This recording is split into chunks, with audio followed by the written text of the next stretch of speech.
परमहंस योगानंद, जिन्होंने autobiography of ए योगी जैसी कालजयी रचना दी और योग ध्यान को पश्चिमी दुनिया में लोकप्रिय बनाया, हमेशा आत्मचिंतन और आत्म जागरूकता पर जोर देते थे। उनकी शिक्षाओं के अनुसार जीवन में बदलाव की शुरुआत तब होती है जब हम अपने भीतर झांकते हैं और अपने विचारों, भावनाओं और कार्यों को समझने की कोशिश करते हैं। पहली आदत जो आपकी जिंदगी को बदल सकती है वह है आत्मचिंतन की आदत। इसे स्वाध्याय और ध्यान के माध्यम से विकसित किया जा सकता है। योगानंद जी कहते थे कि हमारा मन एक अनियंत्रित घोड़े की तरह है। अगर इसे लगाम न दी जाए तो यह हमें अनचाहे रास्तों पर ले जाएगा, लेकिन जब हम इसे आत्मचिंतन के जरिए नियंत्रित करते हैं तो यह हमें शांति और उद्देश्य की ओर ले जाता है। आत्मचिंतन का अर्थ है अपने आप से सवाल पूछना, मैं कौन हूँ, मेरे जीवन का उद्देश्य क्या है, मेरे विचार और आदतें मुझे कहाँ ले जा रही हैं। परमहंस योगानंद के अनुसार हमारा असली स्वरूप आत्मा है जो अनंत और शाश्वत है, लेकिन रोजमर्रा की जिंदगी में हम इस सत्य को भूल जाते हैं और शरीर, मन और बाहरी दुनिया के साथ खुद को जोड़ लेते हैं। आत्मचिंतन हमें इस भ्रम से बाहर निकालता है। योगानंद जी कहते थे, ईश्वर के साथ एकता का अनुभव करने के लिए पहले अपने भीतर की गहराई में जाना जरूरी है। इसके लिए उन्होंने ध्यान की तकनीकों को सिखाया, जैसे क्रिया योग, जो मन को शांत करके हमें अपनी आत्मा से जोड़ता है। इस आदत को अपनाने के लिए आपको हर दिन कुछ समय निकालना होगा। सुबह या रात को 15 से 20 मिनट के लिए शांत बैठें, अपनी सांसों पर ध्यान दें। योगानंद जी कहते थे कि विचारों को दबाने की कोशिश न करें, बल्कि उन्हें एक नदी की तरह बहने दें और खुद को उस नदी के किनारे पर खड़ा पर्यवेक्षक समझें। धीरे धीरे आप पाएंगे कि आपके मन में शांति बढ़ रही है और आप अपनी जिंदगी के बड़े सवालों के जवाब पा रहे हैं। आत्मचिंतन का एक और पहलू है अपने दिन का विश्लेषण करना। रात को सोने से पहले सोचें कि दिन भर में आपने क्या किया, क्या सही था और क्या गलत। इससे आप अपनी गलतियों से सीखते हैं और अगले दिन बेहतर बनते हैं। परमहंस योगानंद की एक खास बात थी कि वे आध्यात्मिकता को व्यावहारिक बनाते थे। उनका मानना था कि आत्मचिंतन केवल सन्यासियों के लिए नहीं है, बल्कि हर इंसान के लिए जरूरी है, चाहे वह गृहस्थ हो, विद्यार्थी हो या व्यवसायी। उदाहरण के लिए उन्होंने एक बार कहा था, जो लोग अपने मन को नियंत्रित नहीं करते वे अपनी जिंदगी को भी नियंत्रित नहीं कर सकते। एक व्यस्त व्यक्ति के लिए भी यह संभव है कि वह दिन में कुछ पल रुककर अपने भीतर झांके। मान लीजिए आप ऑफिस में हैं और तनाव महसूस कर रहे हैं। योगानंद जी की सलाह होगी कि आप कुछ गहरी सांसें लें, अपनी आंखें बंद करें और अपने मन को शांत करने के लिए ईश्वर का नाम लें। ये छोटा सा अभ्यास भी आपके दिन को बदल सकता है। इस आदत के फायदे अनगिनत हैं। जब आप आत्मचिंतन करते हैं तो आपकी सोच स्पष्ट होती है, आप फालतू की चिंताओं से मुक्त होते हैं और अपने लक्ष्यों पर ध्यान दे पाते हैं। योगानंद जी कहते थे कि शांति वह पहला कदम है जो आपको ईश्वर तक ले जाता है। आत्मचिंतन से आप न केवल अपने आप को समझते हैं, बल्कि दूसरों के प्रति भी करुणा और सहानुभूति बढ़ती है। आपकी निर्णय लेने की क्षमता बेहतर होती है, क्योंकि आप आवेग में नहीं बल्कि सोच समझकर फैसले लेते हैं। यह आदत आपके रिश्तों को भी मजबूत करती है, क्योंकि आप दूसरों की गलतियों को माफ करना और अपनी कमियों को सुधारना सीखते हैं। लेकिन इस आदत को अपनाना आसान नहीं है। शुरुआत में आपका मन भटकेगा, आपको लगेगा कि यह सब बेकार है। योगानंद जी कहते थे, धैर्य और अभ्यास ही सफलता की कुंजी है। आपको हर दिन थोड़ा थोड़ा प्रयास करना होगा। अगर आप एक दिन भी ध्यान छोड़ते हैं तो अगले दिन फिर से शुरू करें, बिना खुद को दोष दिए। उन्होंने एक सुंदर उदाहरण दिया था, जैसे समुद्र की लहरें किनारे को छूकर वापस लौटती हैं, वैसे ही आपका मन बार बार भटकेगा। लेकिन जैसे लहरें रुकती नहीं, वैसे ही आपका प्रयास भी न रुके।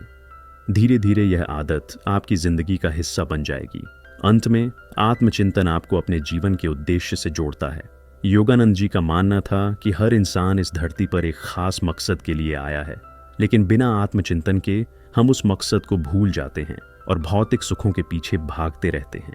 जब आप ध्यान और स्वाध्याय के जरिए अपने भीतर की आवाज सुनते हैं तो आपको अपने जीवन का रास्ता दिखाई देता है। यह पहली आदत आपकी जिंदगी की नींव को मजबूत करती है, ताकि आप आगे की 4 आदतों को भी आसानी से अपना सकें। परमहंस योगानंद की शिक्षाओं में सकारात्मक सोच और ईश्वर पर विश्वास का बहुत महत्व है।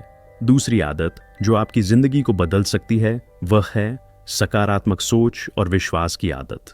योगानंद जी कहते थे कि हमारा मन एक शक्तिशाली उपकरण है। यह हमें ऊंचाइयों तक ले जा सकता है या गर्त में गिरा सकता है। यह इस बात पर निर्भर करता है कि हम इसे कैसे इस्तेमाल करते हैं। उनका मानना था कि नकारात्मक विचार हमारे जीवन में अंधेरा लाते हैं, जबकि सकारात्मक सोच और ईश्वर पर भरोसा हमें प्रकाश की ओर ले जाता है।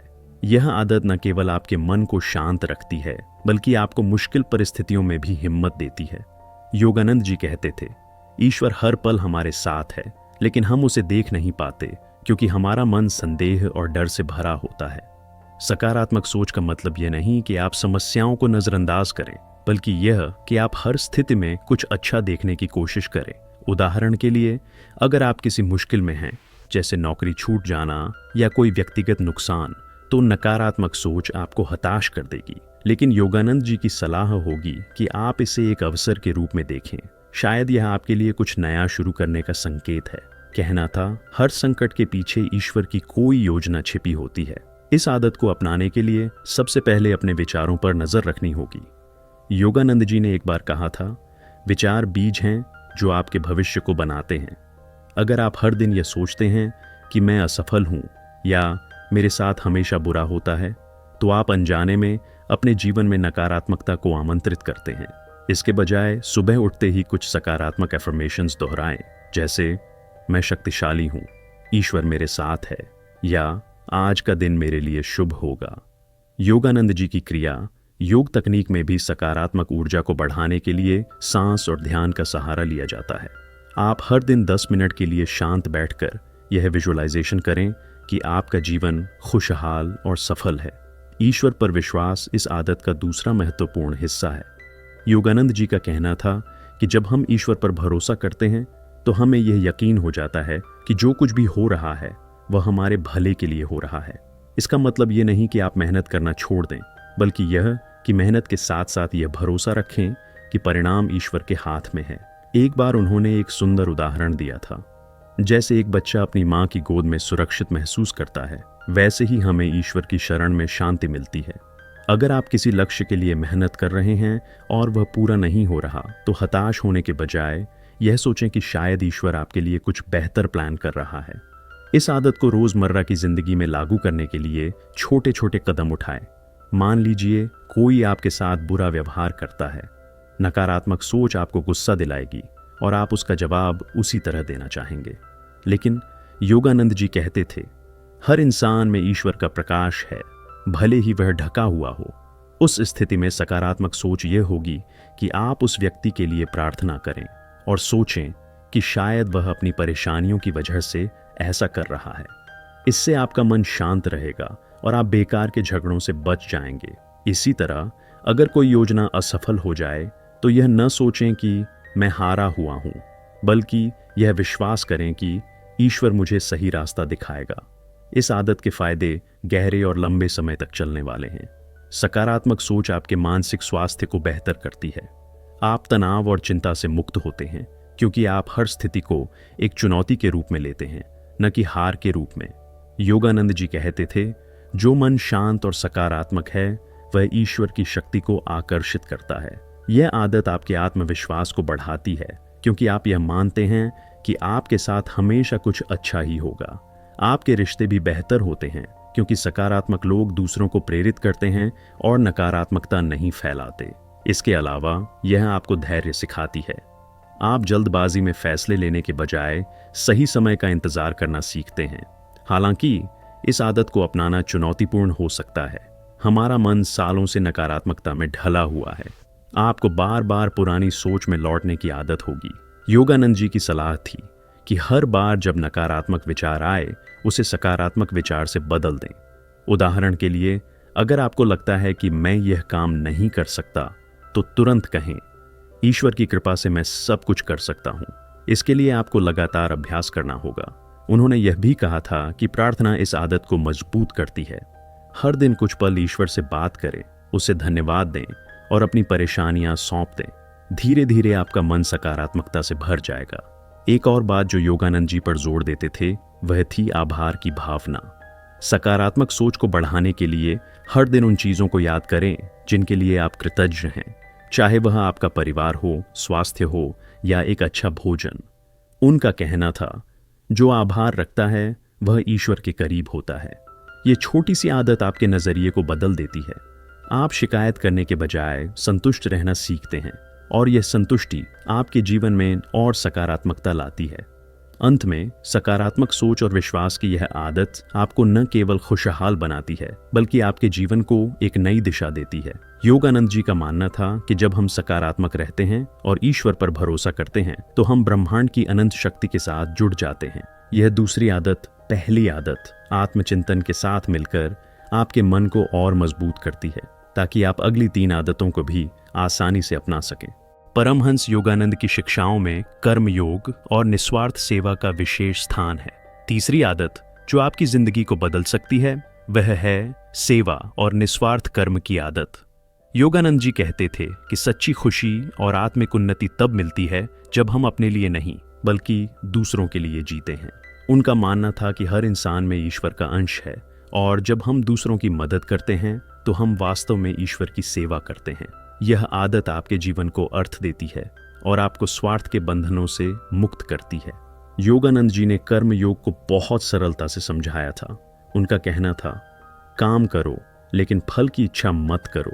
इसका मतलब यह है कि हमें अपने कर्तव्यों को पूरी मेहनत और लगन से करना चाहिए, लेकिन यह उम्मीद नहीं रखनी चाहिए कि इसके बदले में हमें कुछ मिलेगा। उदाहरण के लिए, अगर आप किसी गरीब की मदद करते हैं तो यह न सोचें कि आपको उसका धन्यवाद मिलना चाहिए या समाज में आपकी तारीफ होनी चाहिए। योगानंद जी कहते थे, सच्चा कर्म वही है जो प्रेम और निस्वार्थ भाव से किया जाए। जब हम ऐसा करते हैं तो हमारा मन शुद्ध होता है और हमें आंतरिक शांति मिलती है।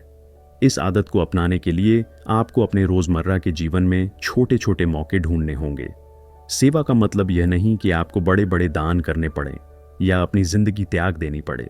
योगानंद जी का मानना था कि सेवा छोटी चीजों से शुरू होती है।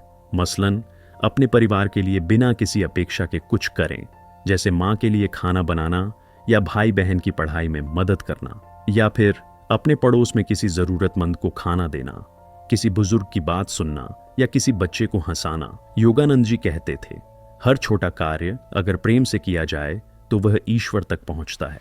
इसके साथ ही निस्वार्थ कर्म का एक और पहलू है अपने काम को पूरे मन से करना। चाहे आप विद्यार्थी हों, नौकरी पेशा हों या गृहस्थ, अपने हर काम को इस भावना से करें कि यह ईश्वर को समर्पित है। योगानंद जी ने एक बार कहा था, जो इंसान अपने काम में ईश्वर को देखता है वह हर पल ध्यान में रहता है। मान लीजिए आप एक ऑफिस में काम करते हैं और आपका बॉस आपकी तारीफ नहीं करता। निस्वार्थ कर्म का अभ्यास ये होगा कि आप फिर भी पूरी मेहनत करें, यह सोचकर कि यह आपका कर्तव्य है और इसका फल ईश्वर पर छोड़ दें। इससे आपका तनाव कम होगा और आप अपने काम में संतुष्टि पाएंगे।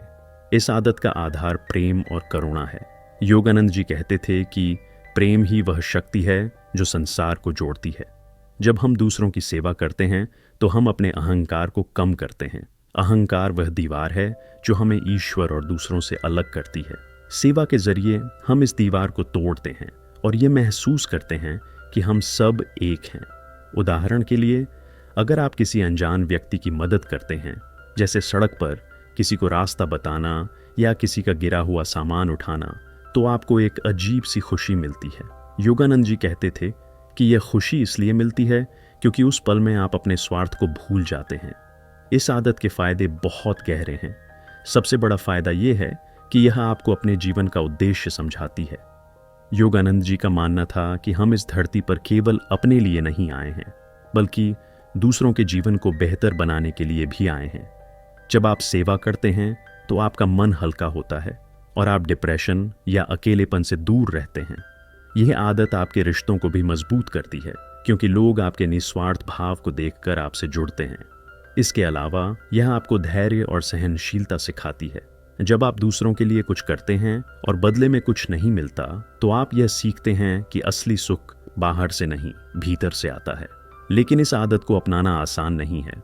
हमारा मन स्वाभाविक रूप से स्वार्थी होता है। आपको लगेगा कि मैं इतना क्यों करूं जब मुझे कुछ नहीं मिल रहा, या लोग मेरे अच्छे काम की कदर क्यों नहीं करते। योगानंद जी की सलाह थी कि ऐसी भावनाओं को ध्यान और प्रार्थना से शांत करें उन्होंने कहा था, जब आपका मन बेचैन हो तो ईश्वर से कहें कि वह आपको प्रेम और शक्ति दे। इसके लिए आप हर दिन यह प्रार्थना कर सकते हैं, हे ईश्वर, मुझे दूसरों की सेवा करने की शक्ति दो और मेरे मन से स्वार्थ को हटाओ। धीरे धीरे आपका मन बदल जाएगा। एक और चुनौती यह है कि हम अक्सर सेवा को दिखावे के लिए करते हैं। योगानंद जी कहते थे, सच्ची सेवा वही है जो चुपचाप की जाए। इसका मतलब यह है कि आपको अपनी अच्छाई का ढिंढोरा नहीं पीटना चाहिए। अगर आप किसी की मदद करते हैं तो उसे सोशल मीडिया पर पोस्ट करने की जरूरत नहीं है। असली सेवा का इनाम आपकी आत्मा को मिलता है, न कि दुनिया की तारीफ से। इसीलिए योगानंद जी सादगी और नम्रता पर जोर देते थे। उनका कहना था, जो नम्र है वही ईश्वर के करीब है। इस आदत को मजबूत करने के लिए आप हर हफ्ते एक छोटा लक्ष्य बना सकते हैं। जैसे, इस हफ्ते मैं किसी एक इंसान की मदद करूंगा बिना कुछ मांगे, या मैं अपने काम को पूरी ईमानदारी से करूंगा, चाहे कोई देखे या न देखे। योगानंद जी कहते थे कि छोटे कदम धीरे धीरे आपको बड़े बदलाव की ओर ले जाते हैं। इसके साथ ही आप ध्यान के दौरान यह विजुअलाइजेशन करें कि आप दूसरों के लिए प्रकाश बन रहे हैं। इससे आपका मन सेवा के लिए तैयार होगा। अंत में, सेवा और निस्वार्थ कर्म की यह आदत आपके जीवन को एक नया आयाम देती है। योगानंद जी का मानना था कि जब हम दूसरों के लिए जीते हैं तो हम ईश्वर के साथ एकता का अनुभव करते हैं। यह तीसरी आदत, पहली आत्मचिंतन और दूसरी सकारात्मक सोच, आदतों के साथ मिलकर आपके भीतर एक मजबूत आधार बनाती है, ताकि आप अगली दो आदतों को भी आसानी से अपना सकें। यह आपको यह सिखाती है कि असली सुख बांटने में है, लेने में नहीं। परमहंस योगानंद की शिक्षाओं में संतुलन और अनुशासन को बहुत महत्व दिया गया है। चौथी आदत जो आपकी जिंदगी को बदल सकती है वह है संतुलन और अनुशासन की आदत। योगानंद जी कहते थे कि जीवन एक नदी की तरह है। अगर यह अपने किनारों के बीच न बहे तो या तो सूख जाएगी या बाढ़ बन जाएगी। इसी तरह हमारी जिंदगी में संतुलन और अनुशासन न हो तो हम या तो आलसी हो जाते हैं या खुद को थका लेते हैं। उनका मानना था कि सच्ची सफलता और शांति तभी मिलती है जब हम अपने शरीर, मन और आत्मा के बीच सामंजस्य बनाते हैं। संतुलन का मतलब है अपनी जिंदगी के हर पहलू को सही समय और ध्यान देना। योगानंद जी कहते थे, न बहुत ज्यादा न बहुत कम, बीच का रास्ता ही सही है। उदाहरण के लिए, काम जरूरी है, लेकिन अगर आप दिन रात सिर्फ काम करेंगे और अपने परिवार, स्वास्थ्य या आत्मिक विकास के लिए समय नहीं निकालेंगे तो आप जल्दी ही थक जाएंगे। इसी तरह आध्यात्मिकता जरूरी है, लेकिन अगर आप सारा दिन ध्यान में बैठे रहें और अपने कर्तव्यों को भूल जाएं तो यह भी असंतुलन है। योगानंद जी ने एक व्यावहारिक दृष्टिकोण अपनाया था। उनका कहना था कि एक गृहस्थ भी योगी हो सकता है, बशर्ते वह अपने जीवन को संतुलित रखे। अनुशासन इस आदत का दूसरा हिस्सा है। योगानंद जी कहते थे, अनुशासन वह पुल है जो आपको आपके सपनों तक ले जाता है। बिना नियमितता के कोई भी लक्ष्य हासिल नहीं किया जा सकता, चाहे वह शारीरिक स्वास्थ्य हो, मानसिक शांति हो या आत्मिक उन्नति। इसके लिए आपको अपने दिन को एक ढांचे में बांधना होगा। उदाहरण के लिए, सुबह जल्दी उठना, ध्यान करना, व्यायाम करना और अपने काम को समय पर पूरा करना। योगानंद जी की क्रिया योग साधना भी अनुशासन पर आधारित थी। वे कहते थे कि हर दिन थोड़ा अभ्यास आपको ईश्वर के करीब ले जाता है। अगर आप रोज 10 मिनट भी ध्यान करें लेकिन उसे नियमित रखें तो यह अनियमित रूप से घंटों ध्यान करने से बेहतर है। इस आदत को अपनाने के लिए आपको अपनी दिनचर्या को व्यवस्थित करना होगा। योगानंद जी की सलाह थी कि सुबह का समय सबसे कीमती है। सुबह उठकर सबसे पहले कुछ पल शांत बैठें, ईश्वर को याद करें और अपने दिन की योजना बनाएं। इसके बाद अपने शरीर को सक्रिय करने के लिए हल्का व्यायाम करें। वे कहते थे, शरीर ईश्वर का मंदिर है, इसे स्वस्थ और मजबूत रखना आपका कर्तव्य है। फिर अपने काम, परिवार और व्यक्तिगत विकास के लिए समय निकालें। रात को सोने से पहले दिन का मूल्यांकन करें कि क्या आपने संतुलन बनाए रखा। अगर कुछ छूट गया तो अगले दिन उसे सुधारने की कोशिश करें। संतुलन का एक और पहलू है अपनी इंद्रियों पर नियंत्रण। योगानंद जी कहते थे, जो अपनी इंद्रियों का गुलाम है वह कभी आज़ाद नहीं हो सकता। इसका मतलब है कि खाने, सोने या मनोरंजन में अति न करें। उदाहरण के लिए, अगर आपको टीवी देखना पसंद है तो ठीक है, लेकिन घंटों बर्बाद न करें। इसी तरह खाना जरूरी है, लेकिन जरूरत से ज्यादा खाना आपके शरीर और मन को सुस्त बना देता है। योगानंद जी सादा और सात्विक भोजन की सलाह देते थे, ऐसा खाना जो आपको ऊर्जा दे, न कि आलस। वे कहते थे, संयम वह चाबी है जो जीवन के हर दरवाजे को खोलती है। इस आदत को रोजमर्रा की जिंदगी में लागू करने के लिए आपको छोटे बदलाव करने होंगे। मान लीजिए आप देर रात तक जागते हैं और सुबह थके हुए उठते हैं। योगानंद जी की सलाह होगी कि आप रात को जल्दी सोएं और सुबह सूर्योदय से पहले उठें। उनका मानना था कि सुबह का समय ब्रह्मांड की सकारात्मक ऊर्जा से भरा होता है। या फिर अगर आप बहुत ज्यादा काम करते हैं और परिवार को समय नहीं देते, तो हर दिन उनके लिए थोड़ा वक्त निकालें, जैसे साथ खाना खाना या बातचीत करना। यह छोटे छोटे कदम आपके जीवन में संतुलन लाएंगे। इस आदत के फायदे बहुत गहरे हैं। संतुलन और अनुशासन आपको मानसिक और शारीरिक रूप से स्वस्थ रखते हैं। जब आप नियमित दिनचर्या अपनाते हैं तो आपका मन शांत रहता है और आप तनाव से बचे रहते हैं। योगानंद जी कहते थे, जो संतुलित जीवन जीता है वह हर परिस्थिति में खुश रहता है। यह आदत आपकी उत्पादकता बढ़ाती है, क्योंकि आप अपना समय बर्बाद नहीं करते। आपके रिश्ते भी बेहतर होते हैं, क्योंकि आप हर रिश्ते को उसका हक देते हैं। सबसे बड़ी बात, यह आपको आत्मिक विकास के लिए तैयार करती है, क्योंकि एक संतुलित मन ही ध्यान और प्रार्थना में गहराई तक जा सकता है। हालांकि इस आदत को अपनाना आसान नहीं है। हमारा मन स्वतंत्रता चाहता है और नियमों से बंधना नहीं चाहता। आपको लगेगा कि मैं थोड़ा आराम क्यों न करूं। योगानंद जी कहते थे, असली आजादी अनुशासन से आती है, न कि आवारगी से। शुरुआत में आपको अपने मन को समझाना होगा। अगर आप एक दिन नियम तोड़ते हैं तो हार न मानें, अगले दिन फिर शुरू करें। उन्होंने एक सुंदर उदाहरण दिया था, जैसे एक बच्चा बार बार गिरकर चलना सीखता है, वैसे ही आपको बार बार कोशिश करनी होगी।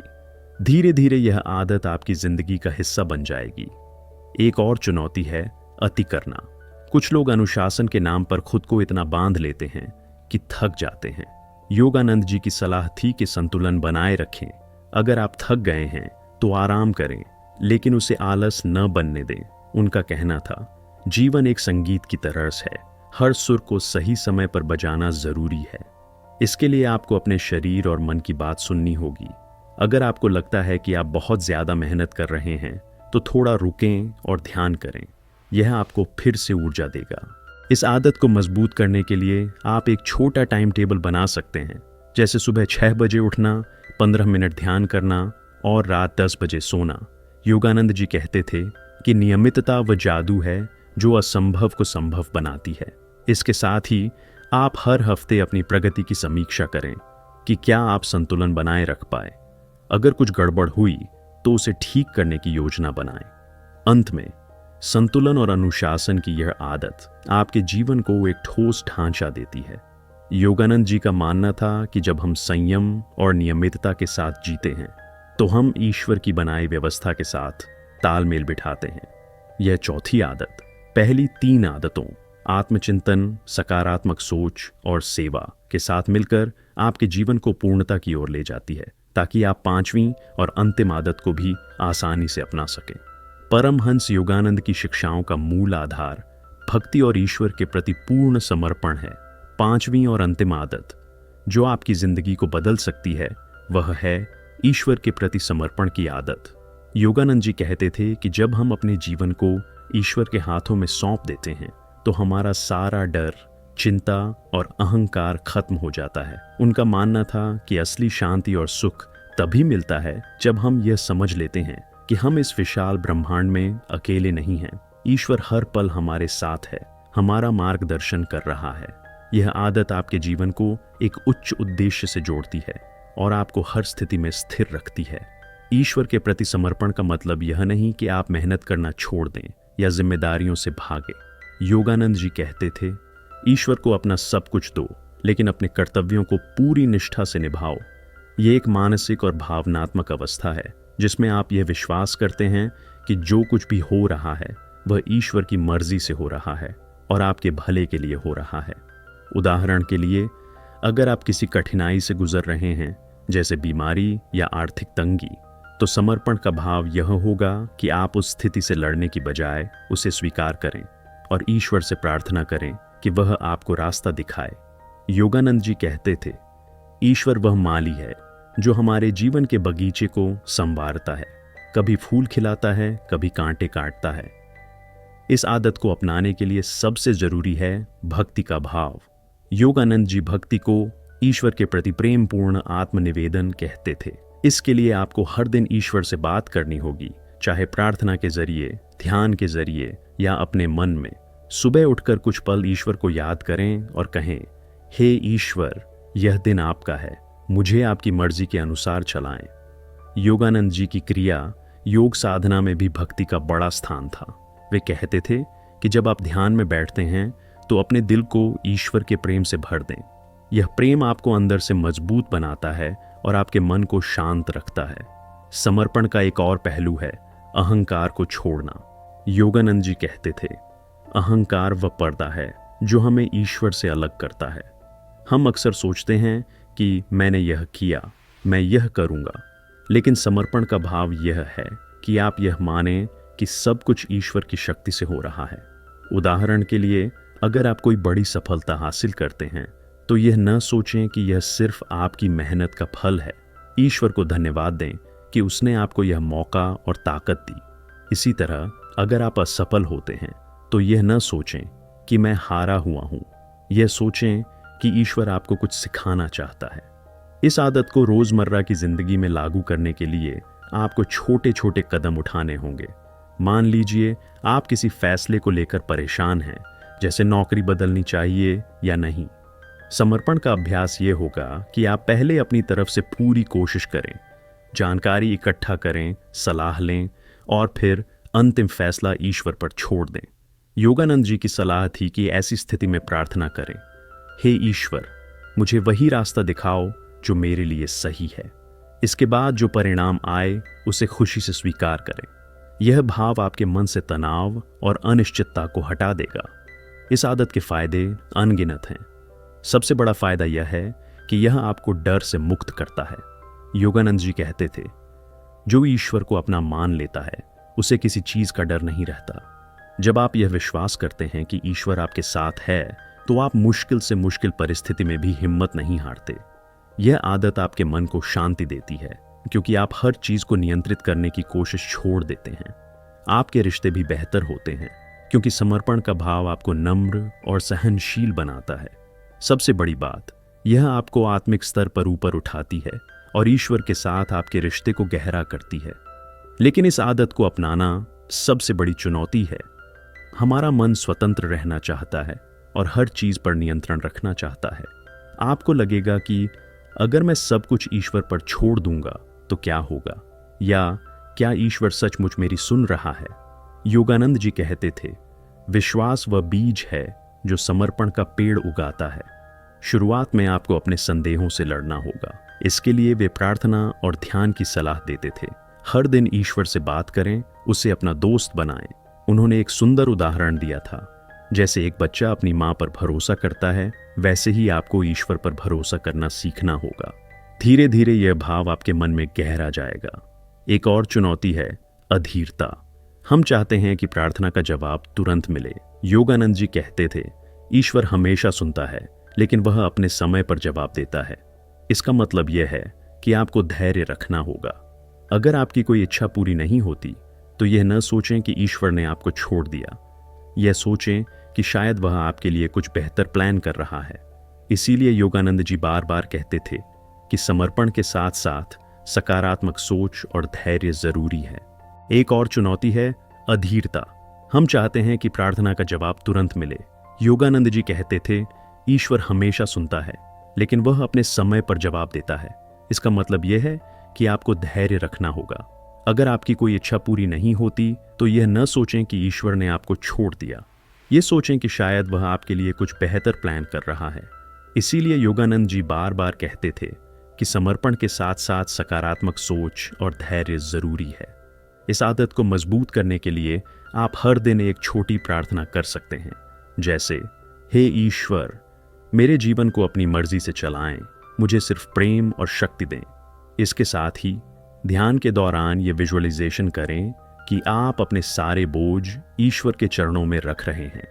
योगानंद जी कहते थे, जब आप ईश्वर को अपना बोझ दे देते हैं तो आप हल्का महसूस करते हैं। इसके अलावा हर हफ्ते अपने जीवन की उन घटनाओं को याद करें जहां आपको लगा कि ईश्वर ने आपकी मदद की। यह आपके विश्वास को बढ़ाएगा। अंत में ईश्वर के प्रति समर्पण की यह आदत आपके जीवन को पूर्णता देती है।